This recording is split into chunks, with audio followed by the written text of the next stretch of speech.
दोरा जडत राहतो, जडतो तो स्वामी आणि रडते ती स्त्री असते. मेणबत्ती मध्ये जसा दोरा आहे तसं पती पत्नीच्या नात्यामध्ये नवरा हा दोरा आहे. दोरा तो जडताना दिसत नाही, मात्र दुखी असतो. मेणबत्ती सारखं घट्ट नातं पती पत्नीच आहे. व्यवहारामध्ये तेच नातं सांभाळायचं तुम्हाला. बोलो हर हर महादेव.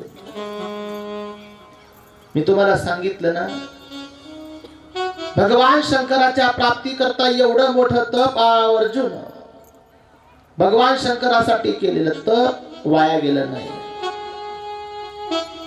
सर्व देवी देवता आपल्या स्वस्थानी निघून गेल्या. रोहिणी, स्वादा, सरस्वती, लक्ष्मी, अहिल्या, वसुंधरा, शतरूपा, संज्ञा, रती देवी, लोपमुद्रा सगळ्या त्यांच्या त्यांच्या स्थानी निघून गेल्या. पार्वतीच्या वडिलांनी एवढा हांडा भरून सोनं दिलं. कोणाला?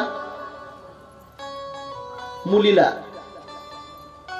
मुलगीचं जर लग्न असेल ना तर मुलीला काही ना काही हुंडा द्यावा असं सांगू नये. माझ्याकडे काहीच नाही. बाप कधी श्रीमंत होत नाही. अजून एक गोष्ट लक्षात घ्या, मुलीच्या बापाकडून जो पैसे घेऊन मुलगी देतो ना तो बाप नाही, तो कसाई. शास्त्र सांगते. बरेच लोक सांगतात आमच्याकडे काहीच नाही, फक्त मुलगी आहे. एवढी मोठी मुलगी दान दिल्यानंतर एवढं सुवर्णाचा हंडा भरून दिला. नुसती मुलगी देऊ नये. 10,000, 20,000, 15,000, 5,000 काहीतरी मुलीला दिलं पाहिजे. हा रीतिरिवाज आहे.